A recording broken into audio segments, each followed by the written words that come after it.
Hola a tots. A continuació, veurem un exercici comentat del mat de rei i torre.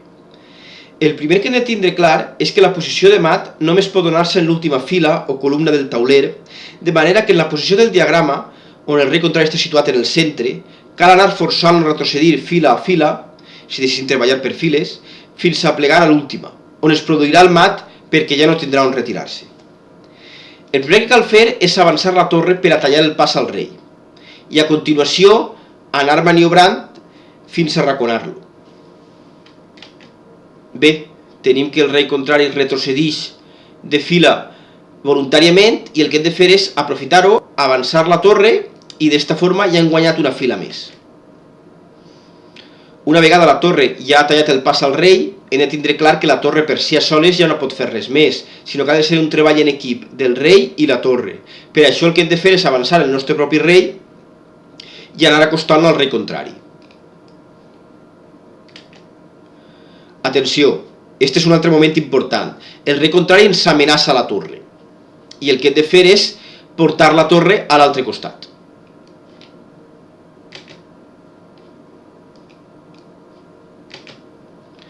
Ara tenim que el rei contrari s'ha situat d'enfront del nostre rei.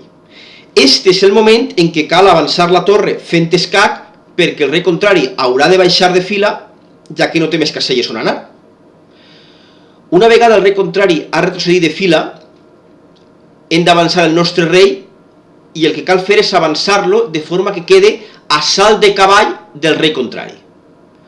En aquest cas tenim que el rei contrari retrocedeix una fila de forma voluntària i ho aprofitem avançant la torre, ja hem guanyat una fila més. Ara que toca avançar el nostre rei, avancem el rei de forma que quede a salt de cavall del rei contrari. El rei contrari se situa d'enfront del nostre rei, s'avança la torre fent escac i el rei contrari ja ha quedat tancat en l'última fila. Avancem el rei, recordem, a salt de cavall del rei contrari. En aquest cas el rei contrari se'n va cap a l'altre costat. Novament, atenció, el rei contrari ens amenaça a la torre, la portem a l'altre costat i en aquesta posició que tenim ara ens interessaria que li tocara jugar a les negres per a que situaran el seu rei d'enfront del nostre rei.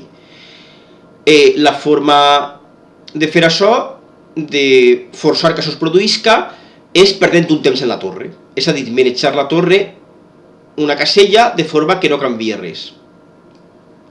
El rei negre se'n va cap a l'altre costat i apropem el nostre rei i quan queden enfrontats, com és l'última fila, al baixar la torre, escac i mat.